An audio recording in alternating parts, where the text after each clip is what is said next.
आपका excellence in life through calibration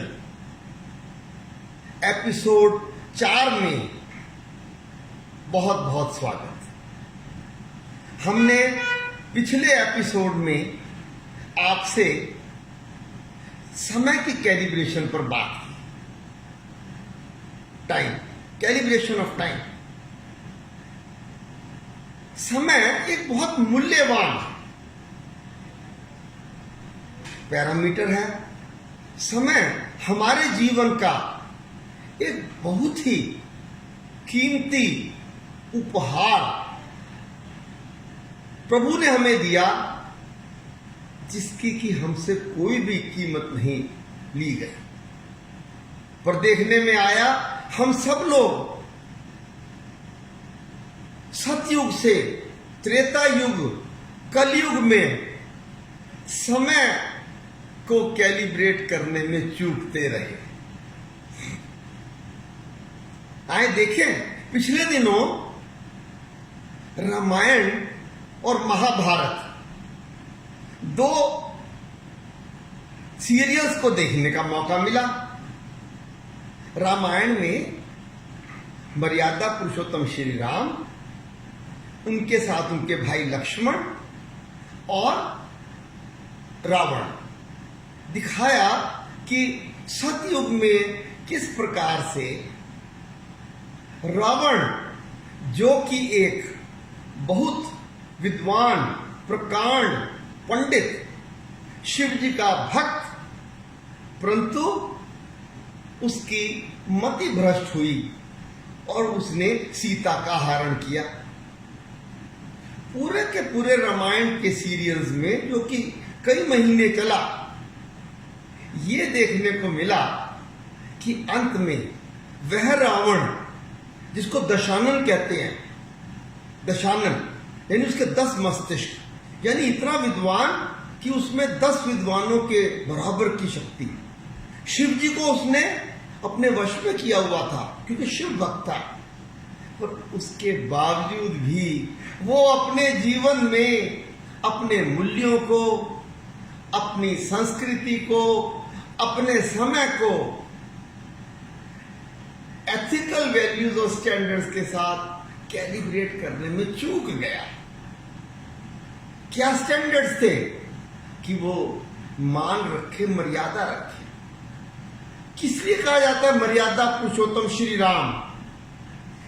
Shri Ram ने अपने जीवन में सारी मर्यादाओं का पालन किया।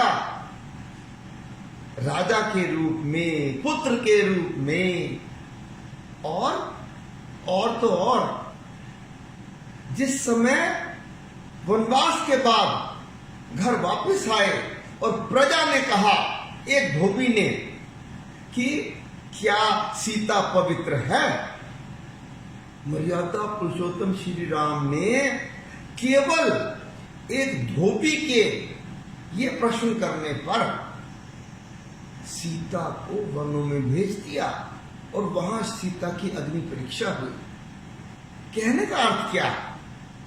समय के समय महाराजा होते हुए मर्यादा पुरुषोत्तम श्री राम, पुरुषोत्तम का मतलब रामचंद्र जी ने अपने जीवन में एथिक्स की, अपने जीवन में वैल्यूज की, अपने जीवन में प्रिंसिपल्स की, अपने जीवन में राजा होने की जो कैलिब्रेशन स्टैंडर्ड्स तय किए, उन पर पालन किया, उन पर कहीं पर भी समझौता नहीं किया।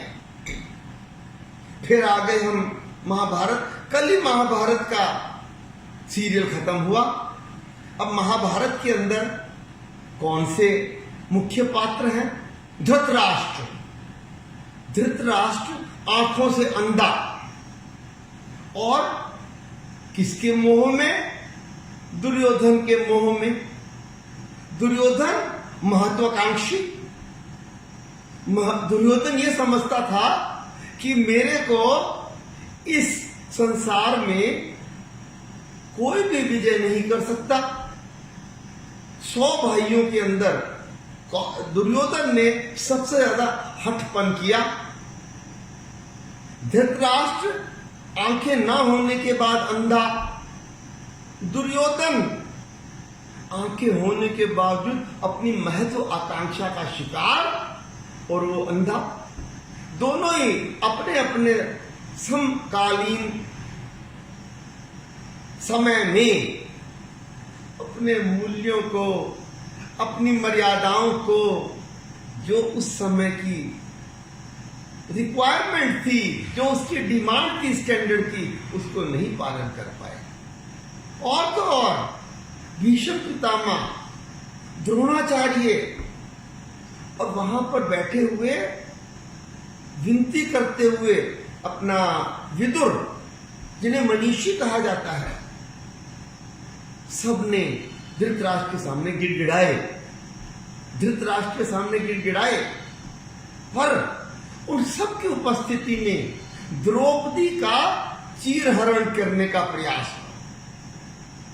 तो आज भी कलयुग में ऐसे ऐसे धृतराष्ट्र आपको देखने को मिलेंगे आज के युग में, जो कि इस जीवन में, क्योंकि समय को पहचान नहीं पाते, क्योंकि समय रहते हुए अपने मूल्यों के अनुसार, अपनी संस्था के मूल्यों के अनुसार अपने आप को कैलिब्रेट नहीं कर पाते और धृतराष्ट्र की तरह से अंधे रहते हैं और अपने पुत्र मोह में, दुर्योधन के पुत्र मोह में, या महत्वाकांक्षा में, या इस अभिमान में कि मैं तो अविजयी हूं, मेरे के ऊपर कोई विजय नहीं प्राप्त कर सकता। ऐसे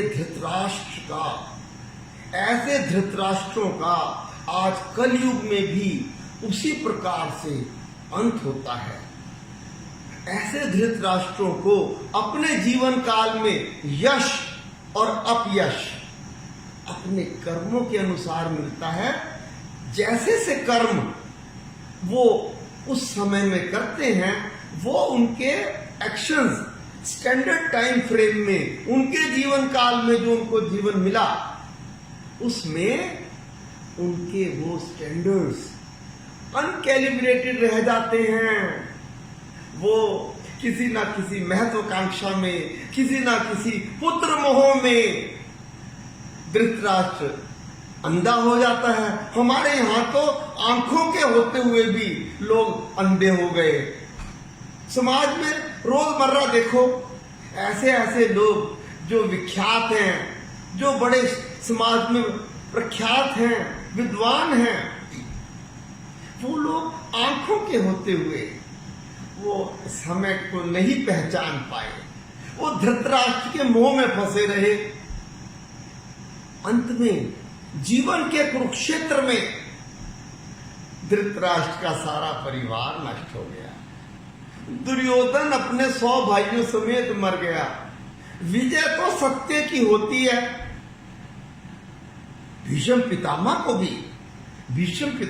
भी इस बात का तो रिग्रेट हुआ कि मैंने समय पर एक्शन नहीं लिया। विदुर ने भी कहा, महाराज मैं भी चुपचाप उसी सभा में बैठा था जहां द्रौपदी का चीरहरण हो रहा था। आज हमारे समाज में भी अनेक संस्थाओं में इस प्रकार के द्रोणाचार्य हैं कि सारी संस्था के सदस्य उनकी तरफ बड़ी उम्मीद से, बड़ी आशा से देखते हैं कि हमारे समय के ये द्रोणाचार्य हैं, हमारे समय के ये कृपाचार्य हैं। और पता ही चलता है कि वो द्रौपदी का चीरहरण तो नहीं रोक सके। उनको लोग भीष्म पितामह मानते हैं अपनी संस्था में, पर वो देखते हैं कि भीष्म पितामह भी उस समय में बंधे रहे, वो हस्तिनापुर से बंधे रहे। कोई संस्था हो सकती है जिससे आप बंधे हुए हो और अपने तरीके से तोड़ मरोड़ कर आप समकालीन कालखंड में द्रौपदी का चीरहरण होने देते हो। समय आपको माफ नहीं करता, समय आपको माफ नहीं करता। धृतराष्ट्र का परिवार, धृतराष्ट्र के 100 पुत्र नष्ट होते हैं कुरुक्षेत्र में। विजय हमेशा सत्य की होती है। कृपाचार्य को बड़ा कष्ट होता है, द्रोणाचार्य को बड़ा कष्ट होता है, भीष्म पितामह बाणों की शैया पर लेटे हैं। वो सब लोग जो आज के समाज में किसी भी संस्था में अगर द्रोणाचार्य हैं, अगर भीष्म पितामह हैं, अगर विदुर हैं, तो उनका फर्ज बनता है वह उस संस्था की, वो उस संगठन की मान मर्यादा को रखें, वो उस समय को उस संस्था के स्टैंडर्ड्स के मुताबिक कैलिब्रेट करें, भटकने ना दें, मोह में मत फंसें। मैं आपको एक बात बताऊं, आज 26 जून का दिन है।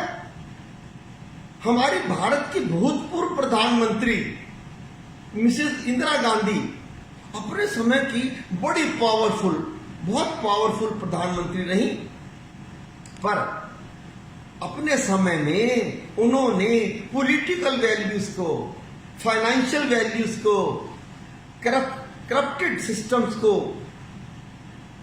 करेक्ट नहीं किया, करेक्ट करने की कोशिश नहीं की। वो करप्शन में खुद अलग अलग जगहों पर या तो आंख मूंदी या उसका जवाब नहीं दे पाई। उनका अपना ही चुनाव इलाहाबाद हाई कोर्ट ने रद्द कर दिया। हशर क्या हुआ? इतनी पावरफुल प्राइम मिनिस्टर होने के बाद, जिसने कि बांग्लादेश में भारत को विजय दिलवाई और बांग्लादेश को पाकिस्तान से अलग कर दिया, मिसेस इंदिरा गांधी को अपमान का सामना करना पड़ा।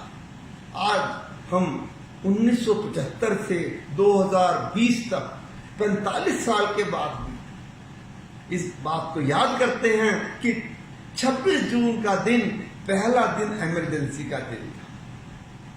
यानी अगर आपने अपने समय में गलत हो रही चीजों को नहीं रोका, अगर आपने कैलिब्रेशंस करके करेक्टिव एक्शंस नहीं लगाए, जिस संगठन के आप द्रोणाचार्य हो, जिस संगठन के आप भीष्म पितामह हो, जिस संगठन के आप कृपाचार्य हो, और जिस संगठन में आपको विदुर मानते हैं, इतना विशिष्ट मानते हैं, अगर आपने समय रहते उस संगठन की एथिक्स को, उसके वैल्यूज को नहीं कैलिब्रेट किया, उनको करेक्ट नहीं किया, तो कीमत बहुत ज्यादा।